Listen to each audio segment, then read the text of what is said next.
What's going on, team? Good to have you back. In today's video, we're going to be talking about sales teams. Do you have a sales team that is constantly struggling to hit their numbers? Are they not hitting their numbers? Or some of them, but the majority of them not? Are you always failing to meet the standard and hit your goals? And maybe for some of you get your bonus money?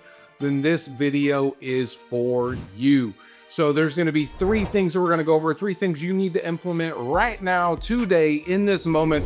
And I guarantee you, your entire team is going to explode. Prove me wrong. So my name is Marcus. I make these videos to help folks out there in the way that I've been helped, or maybe just from my own personal experiences and sometimes struggles. So this video today, you may be sitting here thinking it may just, take all the things and thoughts you're having and give them affirmation like, yeah, I knew that was it. Or more likely is you may think, oh man, that hit me in the feels. That means it's on me. Because I tell you right now, the first time it happened to me, that's exactly where I was. My feels, they were hurt. And I was like, oh man. So let's get into the feels hurt part quick and dirty. If your entire team is struggling, I'm gonna tell you right now, then that means it's you. Like, what's one of the scariest jobs to hold? In my opinion, be a head coaching job at the NFL, because if you don't win the Super Bowl, you're gone next year, right? Like, it is a short-term thing. Why do they do that? Because the team is full of A players, right? Like, these guys are getting paid millions of dollars. The only reason they shouldn't succeed is because their leader's not leading them. So if you have one or two guys not hitting, okay.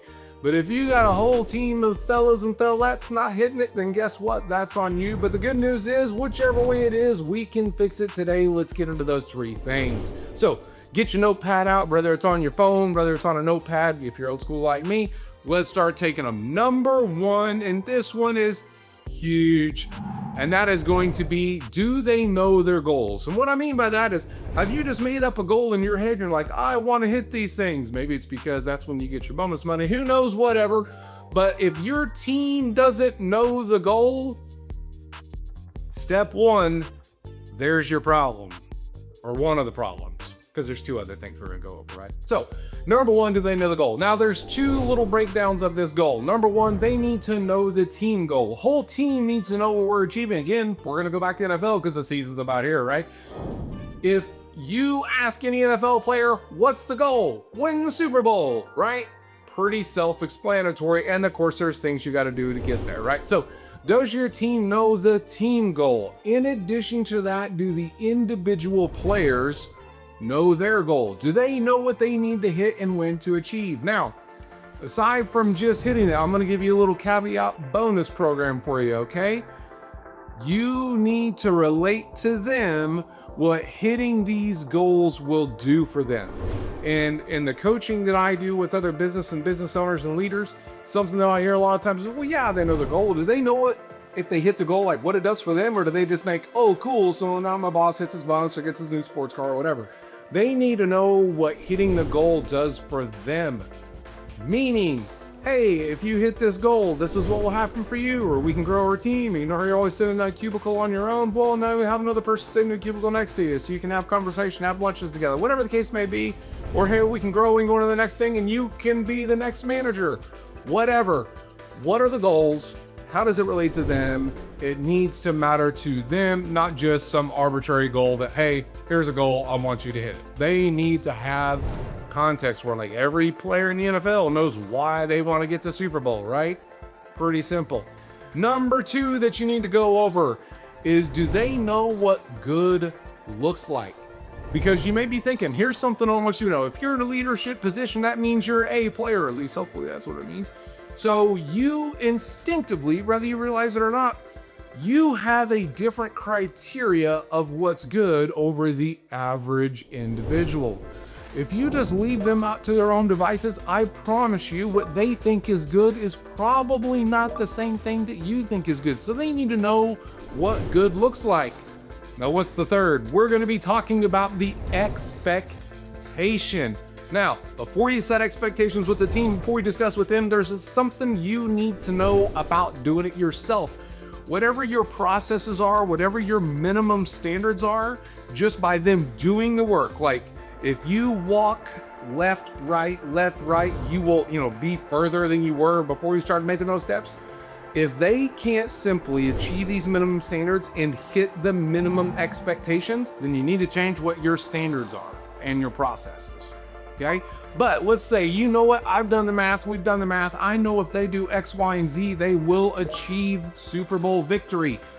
Then you need to make sure that they understand what the minimum expectations are. And those minimum expectations, by the way, it shouldn't be just barely keeping you from getting fired. It's like, hey, these minimum expectations are, you know what, we've got it set up, we've got it processed out. If you do these things, you're gonna hit minimum expectations. And by doing that, the company stays healthy, we can pay our bills, keep the lights on, etc., so on and so forth. Let's talk about a quick example of what I mean by if you're truly setting expectations. You know who Nick Saban is? Greatest college football coach. Something that he says all the time, we are going to do it not till we get it right, but until we can't get it wrong. That is a minimum expectation and standard that he has set so concretely, have been so apparent that I, a guy who isn't even an Alabama fan, know about it. What I mean by that is, one, can you go to your team members and ask them, do you know what the minimum expectation is? If they don't know it, that's on you. If they do know it and they're not hitting it, you need to find out why. But I'll give you one better. If you can go to their spouse and say, hey, do you know what the minimum expectation is? That's when you are really achieving these three things. Is if you can go to their spouse and their spouse knows their goal, what good looks like, and what the minimum expectation is. Anytime I set a goal, I go over it with my wife because she's gonna hold me accountable to it.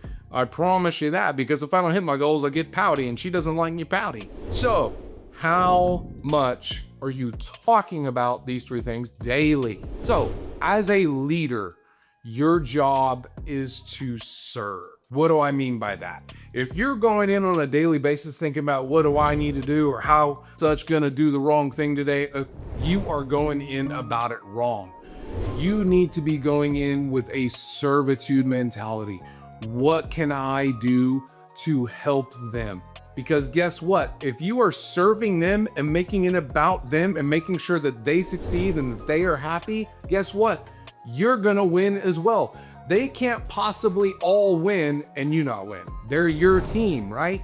So you need them to win. You need to have an absolute servitude mentality. And if you're not, start doing it. Little way to know if you're doing that or not, little test you can ask yourself.